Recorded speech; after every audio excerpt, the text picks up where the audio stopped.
आओ आओ रिफत। अम्मी जान, मुझे बहुत अच्छा लगा कि आप आसिया फूफू से सॉरी करने गई।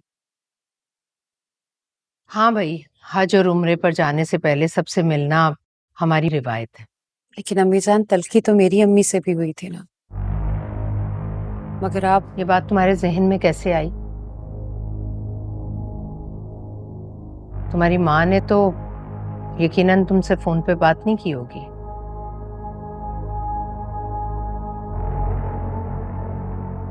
देखो रफत, तुम इस घर की बड़ी बहू हो। मेरी तरह सोचना सीखो। बिना सोचे समझे बात करने से इंसान दूसरों पर बाद में पहले खुद पर से अपना एतमाद खो देता है।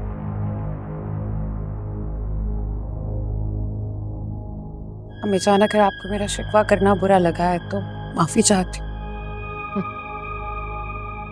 तुम कभी शिकवा ना करती अगर मेरे पास आने से पहले तुम अपनी माँ को फोन कर लेती।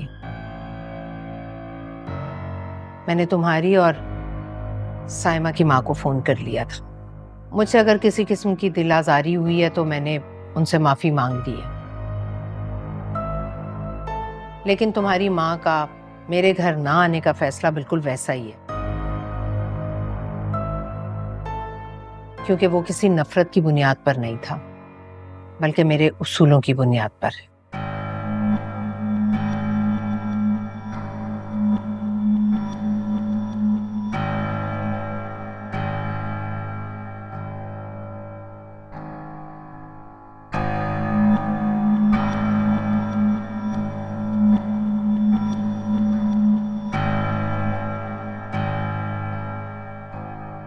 चाचू चाचू चले ना मेरे साथ क्रिकेट खेलने।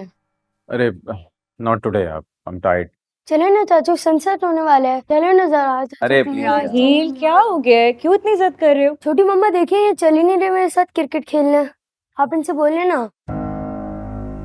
आप मुझे छोटी मामा नहीं बोलेंगे राहील, क्योंकि मैं आपकी छोटी मामा नहीं हूँ, ठीक है?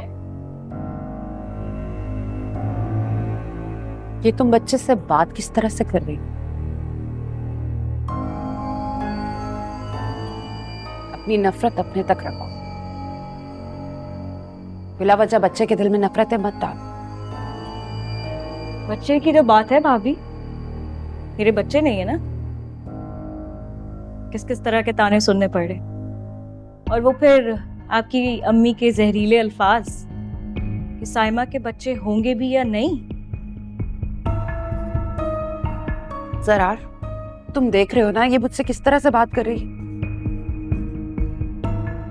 क्या देखूं भाभी, आप अच्छी तरह से समझ रही हैं कि साइमा आपसे ऐसे क्यों बात कर रही है। आप लोगों ने दिल दुखाया है इसका, इतना हक तो बनता है इसका। चलो राहिल, आइंदा से नीचे नहीं आना।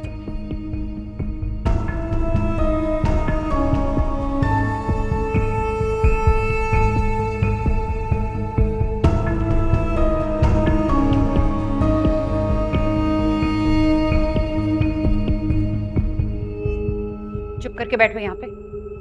कोई जरूरत नहीं है बाहर जाने की और किसी से फालतू बात करने की।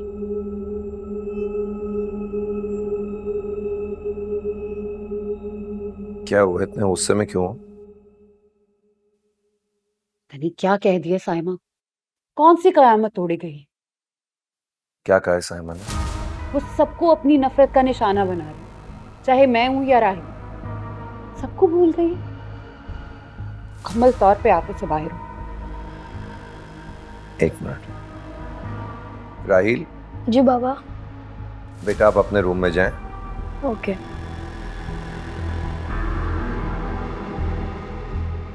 मैं बात करता हूँ जरार से। रहने दे, कोई जरूरत नहीं है। जरार वहीं पे मौजूद, उसी का हम ख्याल है। कोई उसे रोकने वाला ही नहीं था, वो बस बोले जा रही थी। और बात क्या हुई?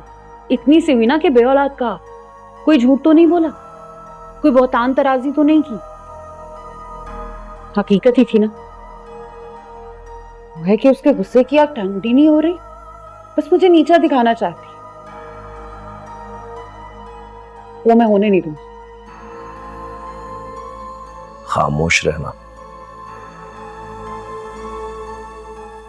एक लफ्ज अपने मुंह से मत निकालना, खास तौर पे ये औलाद और बेऔलादी वाले चक्कर में। अम्मी जान को इस मामले के बारे में कोई खबर नहीं है और उन्हें ना ही पता चले तो बेहतर है, हम सबके लिए और खास तौर पे तुम्हारे लिए।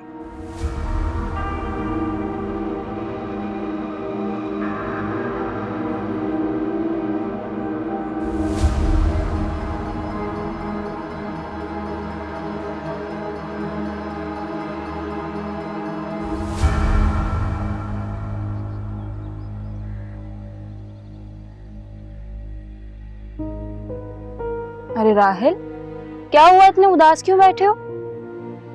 साइमा चाची ने मुझे बहुत डांटा। साइमा चाची ने गुस्सा किया है आप पर?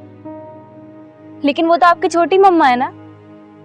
उन्होंने कहा है कि आज के बाद मुझे कभी छोटी मम्मा नहीं बोलनी। मुझे पूरी बात बताओ कि हुआ क्या है। मुझे जरार चाचू के साथ क्रिकेट खेलना था, लेकिन मुझे छोटी मम्मा ने बहुत डांटा है। अजीब सूरत हाल है, घर में हर आए दिन कुछ ना कुछ बिगड़ता ही जा रहा है। चलो आ जाओ राहिल। भाभी, ये क्या मतलब? मेरी सारी कोशिशें नाकाम हो गई, आपका तो मूड ही ठीक नहीं हो रहा। साइमा चाहती नहीं है कि मेरा मूड ठीक हो। साइमा पहले जैसी बिल्कुल नहीं रही। क्या करें भाभी, किसी भी इंसान के असली रूप को पहचानना बहुत मुश्किल होता है। वैसे अब क्या हुआ? पहले किचन में मेरी बेइज्जती की, अब जरार के सामने इतने बुरे लहजे में मेरे साथ बात की। ये जो आप कह रही हैं ना कि साइमा भाभी पहले जैसी नहीं रही, आपको पता है इसका मतलब ये है कि आपके दिल में अभी भी कहीं ना कहीं उनके लिए मोहब्बत है। लेकिन जो टारगेट आप अचीव करना चाहती हैं ना, उसमें मोहब्बत, हमदर्दी कुछ भी अहमियत नहीं रखता। आपको सिर्फ हकीकत की तरफ देखना। और वो हकीकत क्या है? हकीकत यही है ना कि साइमा भाभी को पता नहीं क्या हो गया है। मुझे तो लग रहा है कि उनकी जहनी हालत ठीक नहीं है। ज़हनी हालत बिल्कुल ठीक है, पता नहीं क्यों बिला वजह मेरी दुश्मन बनी हुई है। बिल्कुल ठीक कह रही हैं आप, दुश्मन तो वो आपकी हैं, लेकिन मुझे लगता है कि वो फ्रस्ट्रेटेड भी हैं। औलाद की महरूमी उन्हें बड़ी महसूस होती है। अगर उसकी औलाद नहीं है तो इसमें दूसरों का क्या कसूर है?